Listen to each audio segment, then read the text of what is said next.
Hines Ward back here on the show. How are you, Hines? I'm pretty good, Rich, man. And first, let me tell you, I appreciate that opportunity, man. I got a chance to meet George Clooney up close in person, and, man, I had a blast. So I appreciate the opportunity for going out there on the red carpet during the Oscar week. But Clooney's a Bengals fan, no, Hines?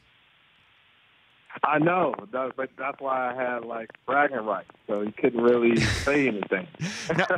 But this was just kept jabbing them and jabbing them. But this was right after the time, this a couple of years after T.J. Houshmandzadeh, who, by the way, I saw in Cincinnati last week with Chad Johnson. They were all there.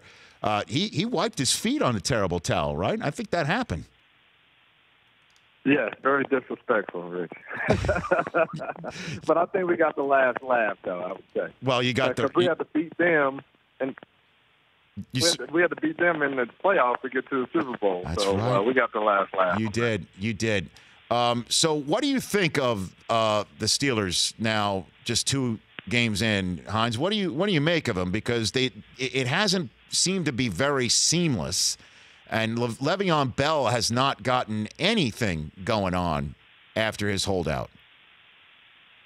Yeah, well, but it takes timing. I mean, you can't just take off football and miss a whole training camp and thinking you're just going to come into the game and just dominate. It just doesn't happen that way.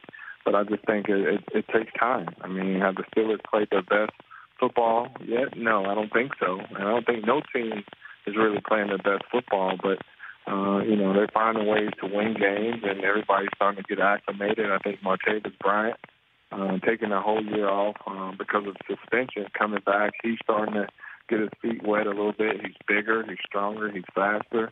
I like the presence of Juju Smith-Schuster in the slot, along with Eli Rogers and Big Ben.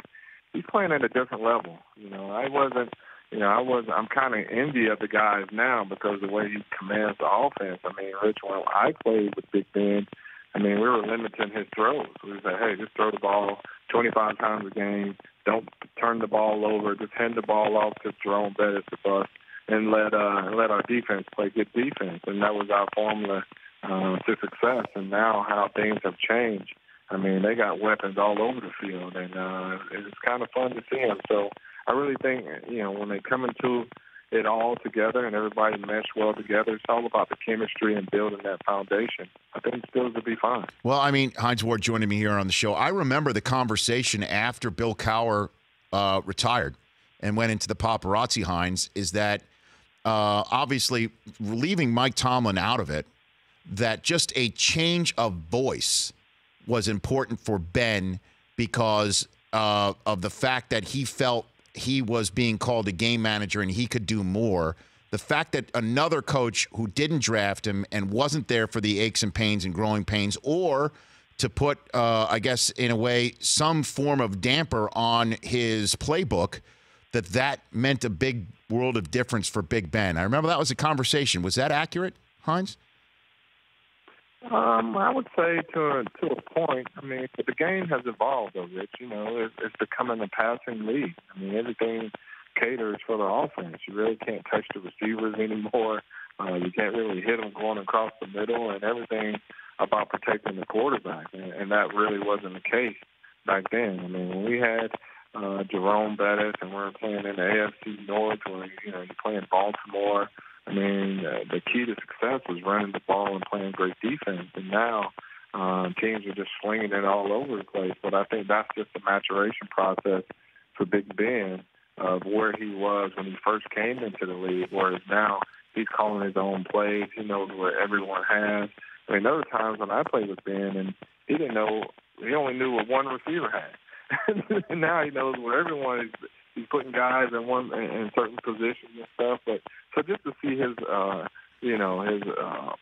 maturation process of him getting better year in and year out, I just think it's phenomenal. He has definitely grown to be one of the elite quarterbacks in the league. And one thing that you can't also do in the NFL, Hines, is receivers can't come back and block. They can't hit somebody anymore. Do you know why? Why is that, Rich? Because you did it too well, Hines. You hurt people. Listen, I didn't always come back. I would hit guys head up. I didn't always come back and crack back on guys. I hit guys head on before. So I just think that me being labeled as one of the most dirtiest players in the league, I kind of, sometimes that's taken out of context. Hey, I never thought you were. I hit guys head up. I never thought you were dirty, but people definitely needed their head on a swivel around Hines Ward. There's no question about that. No question about it, Rich. You know how I do. No, I know. I know. So do you think it's a softer game now, Hines? I think so. I mean, because I understand what the league is trying to do, trying to, clean the game up a little bit, make it safer for the guys, and they have to. I mean, now there's more knowledge about concussions and things like that. So I think the league is doing a great job of kind of cleaning up some of things in that area to help protect the players, but it's still the game of football. I mean, when you have two grown men running, colliding with each other, unfortunately, your brain is going to shake, and football's not for everyone. And I really can't explain, the cause of it, but until the doctors can give guys a definite answer, say, okay, CTE, if you play football, you get CTE, you won't live past your 50. Until the doctors tell us that, I just think guys are going to continue to play the game and knowing that they're putting their livelihood later on down the road at stake. A couple more minutes left here with Hines Ward, courtesy of FedEx here on the Rich Eisen Show. What's your favorite Dan Rooney story, Hines? Give me a good story about the late Steelers Dan owner. Rooney, Mr. Rooney, when I got there, we had rookie camp, and I remember coming in the building. And, he's so small in stature. You feel like, you blow him, he's just gonna fall over. So when I shook his hand, I gingerly shook his hand, and he said, "No, let's start that over." He said, "Let go of my hand, give me a real handshake, and look the man in his eye." And he talked to me, and I was like, man, it was like the father figure that I never had. Right? So he taught me the appreciation, the value of a handshake. And if you ever shook Mr. Rooney's hand, his right hand, is already conformed to a handshake. So your hand just fits solidly because he's shaking so many hands over his time that his hands kind of I guess molded into a nice firm handshake. You sure it wasn't grabbing the Mr. Rooney taught me the value. You sure it wasn't grabbing the Lombardi Trophy, Hines? Could have been that too. No, that was his left hand. That was his left hand. The right hand was on the bottom of it. Nice. That's nice. And it was a nice moment yesterday in Pittsburgh. So what do you think about last football question for you here, Hines? The Steelers' Super Bowl chances. I mean, how legit are they, knowing that you see there's Brady, you see what the Raiders look like. The Chiefs have certainly put their hat in this AFC ring here. And then there might be some surprise team that catches fire. And then the Ravens are sitting there at 2-0. What do you think here, Hines?